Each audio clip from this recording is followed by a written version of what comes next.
In May 2018, an ordinary morning rush at a Tim Hortons in British Columbia fell into total chaos. When denied use of the restroom, the woman relieved herself in the middle of the restaurant, scooped the waste into her hands, and threw it over the counter at the workers. Footage of the incident spread fast online and made headlines around the world. A vile, literal picture of what was happening to the country's most cherished brand. One unstable customer losing control is an outlier, but the response from Canadians across the country was something closer to shared agreement. The whole scene felt like proof that the nation's bond with its favorite coffee chain had gone rotten. How does a company that basically prints money, pouring 8 in every 10 cups of coffee sold in Canada, run itself so far into the ground that its own customers start cheering for its collapse? The answer starts with a betrayal most of the customers never even knew was happening. For a stretch of time around 2020, the Tim Hortons app, sitting on your phone, was quietly keeping a record of everywhere you went and paying very close attention to one thing in particular: whether you had set foot inside a rival. Every big chain had reached the same conclusion by then. The real money was no longer in the coffee. It was the phone in your pocket, because an app lets a company reach you with no middleman in the way, and watch you while it does. The full scale surfaced when one person went digging. A journalist named James McLeod used a privacy law to demand everything the app had logged about him, and got back a map of his own life, his location recorded more than 2,700 times inside a span of roughly 5 months. The engine underneath it all was software from an American firm called Radar. The system was built to work out where he lived and where he worked, from nothing more than where his phone rested at night and where it sat by day. The permission screen had told him the app would only look while it was open, but it reached for his GPS in the background on afternoons he had not spared Tim Hortons a single thought. The tracking was not even mainly about coupons, it was about jealousy. The app drew quiet perimeters around Starbucks, around Second Cup, around McDonald's, and logged the moment a customer crossed one so the head office could see who was straying. 4 privacy watchdogs speaking for Canada, Quebec, British Columbia, and Alberta went through the whole arrangement and agreed the company had broken both the law and the public's trust. The penalty, when it came, matched the contempt. Everyone caught up in it was handed a coupon, 1 free coffee, 1 baked good, in exchange for having their location tracked. A company that had shadowed millions of people through their own phones squared the debt in donuts. A company does not start spying on the people who love it because a marketing team got too clever. This wasn't a store-level decision. The owner had already decided the affection millions of Canadians felt for this brand was an asset to be strip-mined. That owner is a Brazilian investment company, 3G Capital, and it runs what it buys on a method it calls zero-based budgeting, which sounds like bookkeeping, and cuts like a blade. Most firms take the budget from last year and adjust. 3G erases the page every year and forces every cost to justify itself from zero: the napkins on the counter, the copier paper, the executive travel, all of it made to argue for its own survival. Aim that at a chain built on handshakes, and the store owner stops being a partner and becomes a number to push down. 3G took control in 2014 when a $12.5 billion deal fused Tim Hortons to Burger King beneath a new parent, Restaurant Brands International. From then on, the head office in Oakville answered to a spreadsheet in another hemisphere. Inside that office, the whole relationship inverted. A company that had treated its store owners as its first customers started treating them as its first target. That spreadsheet went to work on the people who actually own the restaurants. And there are 2 clean ways to rob a store owner without ever touching the register. The first is to control what they are allowed to buy. The head office picks the suppliers, which means they also set the price. Bacon, soft drinks, sugar.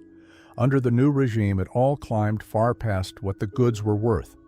The markup is the profit, taken before the store has sold anything, which leaves the owner carrying every risk of the place and standing last in line for the reward. There is a polite phrase for this, transfer pricing, which does a lot of work to make something close to daylight robbery sound like pages from a textbook. The second way broke the food itself. For most of the chain's history, a donut was made from scratch inside the shop that sold it, at a cost to the owner of between 6 and 9 cents. Then the head office moved the baking to a factory, froze the results, and shipped them to stores half-finished. The program even carried a wholesome name, Always Fresh, which is a strange label for a frozen donut trucked in from a plant in Brantford. The owner's cost per donut roughly tripled to around 18 cents for a worse product. A former executive turned store owner, Cyril Garland, grew suspicious enough to put the factory donuts on a scale, and the scale handed him the number, 14.3% smaller than the from-scratch version. The industry word for shrinking the thing while holding the price is shrinkflation, and this was a clean case of it. The customer paid the same for less, the owner paid triple for the privilege of selling it, and the gap between those two numbers flowed straight up to the factory that the head office had built. Then the owners did something you rarely ever see inside a franchise. They took the company whose name hung over their door to court, and not once. They built a group for it, the Great White North Franchisee Association, whose only purpose was to sue their own parent. One of their central claims was about the ad fund, the shared pot every store pays into so the chain can advertise, which they said was being siphoned off to cover corporate overhead that had nothing to do with selling coffee. When the people who chose to buy in are the ones filing suit, the trouble is not a handful of bad operators, it's the deal itself. Below the franchisee, there was one more floor, and that is where the squeeze finally reached someone who had signed up for none of it. Picture a 16-year-old on an early shift in Cobourg, Ontario, in the opening weeks of 2018, holding a letter that ends the paid breaks and announces that anyone with under 5 years on the job will now pay 3/4 of the cost of their health and dental coverage themselves. The letter was real. The province had just raised the minimum wage, and the store had nothing left to absorb it with. No slack. Everything above it had already been drained upward. The owners here weren't the only villains. They were caught in a vice built by the head office. And when the province tightened it, the one soft thing left to press on was the staff. So the cost of a fairer wage got charged to the youngest, lowest paid people under the roof. That was the final straw the country needed to stop covering for the brand. Customers stood on the sidewalks outside their own local Tim Hortons holding handmade signs. One of them reading, "Hold the sugar, hold the cream, Tim Hortons don't be mean." A boycott, the internet christened No Timmy's Tuesday, moved across the map. For a lot of people, lifting that familiar red and white cup had started to feel like something worth being ashamed of. So, what exactly was being sold off? Because Tim Hortons did not begin as a spreadsheet's idea of a coffee chain.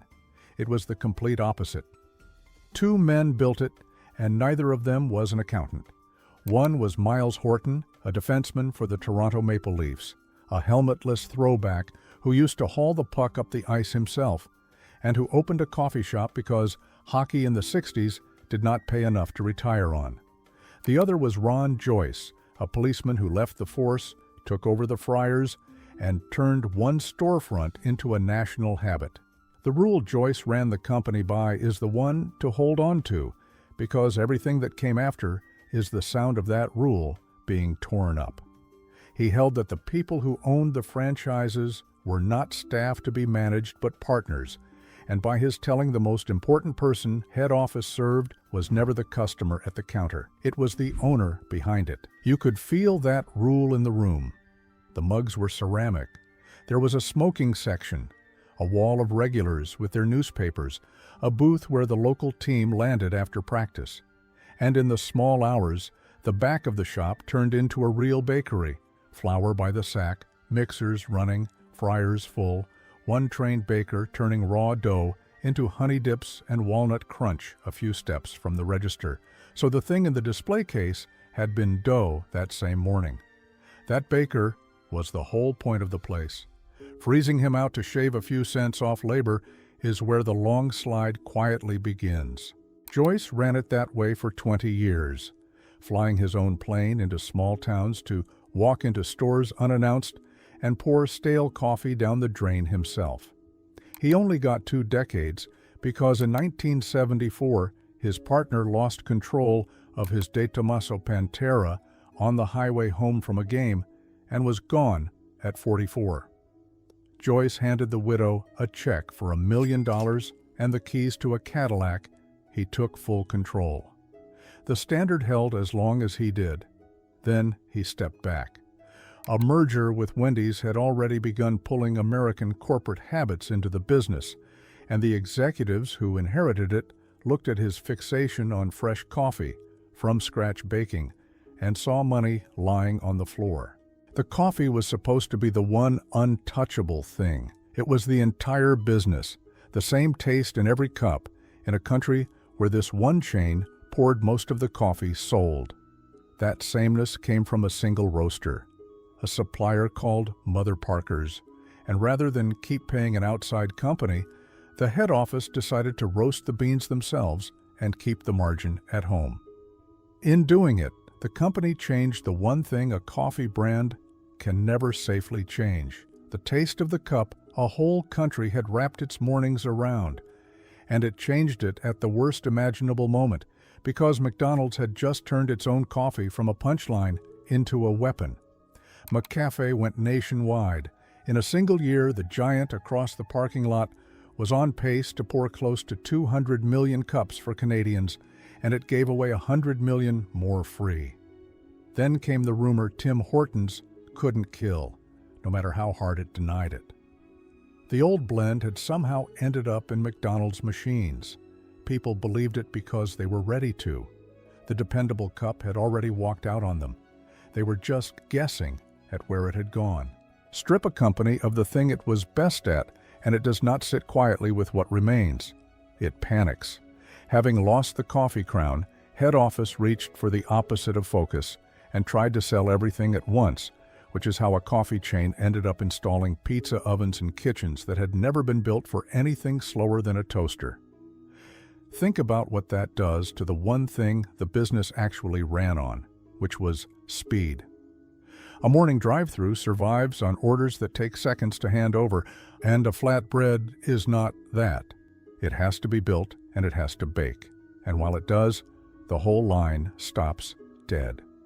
So the teenager at the window wears every second of the delay, and the driver 2 cars back, the one who only wanted a large double-double, sits there learning to resent a place they used to trust.